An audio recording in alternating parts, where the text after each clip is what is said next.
Hi viewers, welcome to our channel. இன்றைக்கி நம்ம சேனலில் என்ன ரெசிபி பார்க்க போகிறோன்னா, வாழைப்பூவை வச்சு அருமையான ஒரு கூட்டு பண்ண போகிறோங்க. அரைச்சி விட்டு கூட்டு பண்ண போகிறோம்.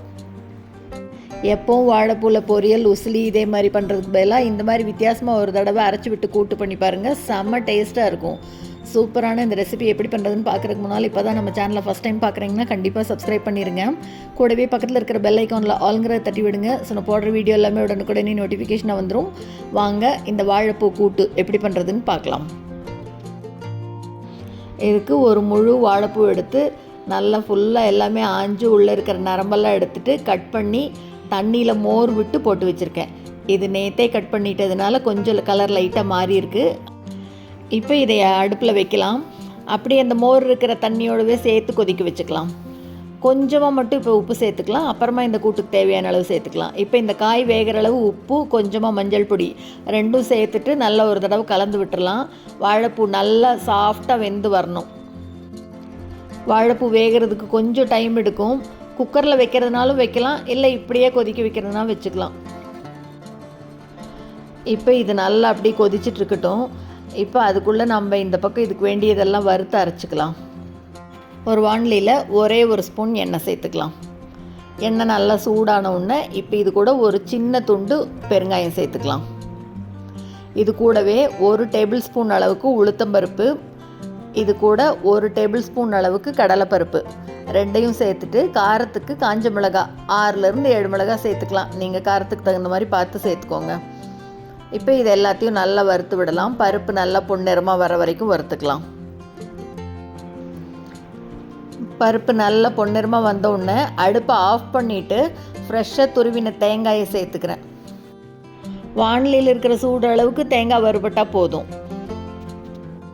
பருப்பு தேங்காய் எல்லாத்தையும் சேர்த்து நல்லா ஒரு தடவை வறுத்து விட்டுக்கலாம். வறுத்துட்டு இப்போ இதை நல்லா கம்ப்ளீட்டாக ஆற விட்டுட்டு ஆறுனதுக்கப்புறமா மிக்ஸி ஜாரில் போட்டு அரைச்சி எடுத்து வச்சுக்கலாம். அதுக்குள்ளே இந்த பக்கம் பாருங்கள், வாழைப்பூ நல்லா வெந்துருச்சு. தண்ணியெல்லாம் வற்றிருச்சு, நல்லா வெந்திருக்கு பாருங்கள். இதை வேக வைக்கும் போதே தண்ணி அளவாக ஊற்றி வேக வச்சா போதும். என்ன தண்ணியை வேஸ்ட் பண்ணிட வேண்டாம், அது வெந்த தண்ணியை. இப்போ இது கூட ஒரு 1/4 கப் அளவு நல்லா திக்காக கரைச்சி வச்சு புளி தண்ணியை சேர்த்துக்கிறேன். கெட்டியாக கொஞ்சமாக இருந்தால் போதும் புளி தண்ணி. இப்போ ஒரு தடவை நல்லா கலந்து விட்டுறலாம். புளி தண்ணியோட பச்சை வாசனை போகிற வரைக்கும் நல்லா கொதிக்கட்டும். நல்லா கொதிச்சதுக்கப்புறமா இப்போ அரைச்சி வச்சுருக்கோம் இல்லையா விழுது, அதை சேர்த்துக்கலாம். இந்த வாழைப்பூ கூட்டு ரொம்ப வித்தியாசமாக டேஸ்ட்டில் அருமையாக இருக்குங்க. கண்டிப்பாக ஒரு தடவை செஞ்சு பாருங்கள், அவ்வளோ நல்லா இருக்கும். இப்போ இது கூட கொஞ்சமாக தண்ணி அலசி சேர்த்துக்கலாம். கூட்டு கெட்டியாகவே இருக்கட்டும், ரொம்ப தண்ணி சேர்த்த வேண்டாம். இப்போ மறுபடியும் ஒரு தடவை நல்லா ஃபுல்லாக கலந்து விட்டுட்டு இந்த கூட்டுக்கு தேவையான அளவு உப்பு சேர்த்துக்கலாம். அப்போவே காய் வேகிறதுக்காக கொஞ்சமாக மட்டும் சேர்த்தினேன். இப்போ இந்த கூட்டுக்கு தேவையான அளவு உப்பு சேர்த்துக்கலாம்.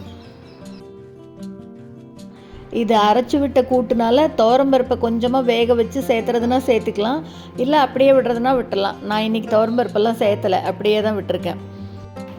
நல்லா கொதி வந்ததுக்கப்புறமா ஆஃப் பண்ணிவிட்டு இதுக்கு சின்னதாக ஒரு தாளிப்பு போட்டுடலாம். கரண்டியில் எண்ணெய் சேர்த்துக்கலாம். எண்ணெய் நல்லா சூடாகட்டும். எண்ணெய் காஞ்ச உடனே கடுகு சேர்த்துக்கலாம். கடுகு நல்லா பொரிஞ்சு வரட்டும். கடுகு பொரிஞ்ச உடனே அடுப்பை ஆஃப் பண்ணிவிட்டு ஒரு கொத்து கருவேப்பிலை சேர்த்துக்கிறேன். கடுகு கருவேப்பிலை அவ்வளோதாங்க இதுக்கு தாளிப்பு. எடுத்து இது மேலே கொட்டிட வேண்டியது, அவ்வளோதாங்க. ரொம்ப ரொம்ப டேஸ்டியாக அருமையான வாழைப்பூ கூட்டு ரெடி ஆயிடுச்சு. பருப்பு சேர்த்து செஞ்சாலும் நல்லாயிருக்கும், சேர்த்தாமல் இப்படியே செஞ்சாலும் பாருங்கள் அருமையாக தான் இருக்கும். சூப்பரான இந்த ரெசிபியை நீங்களும் செஞ்சு பார்த்துட்டு மறக்காமல் கமெண்ட்டில் சொல்லுங்கள். இந்த வீடியோ உங்களுக்கு பிடிச்சிருந்ததுன்னா லைக் பண்ணுங்கள், ஷேர் பண்ணுங்கள், கமெண்ட் பண்ணுங்கள். மறக்காமல் நம்ம சேனலை சப்ஸ்கிரைப் பண்ணுங்கள்.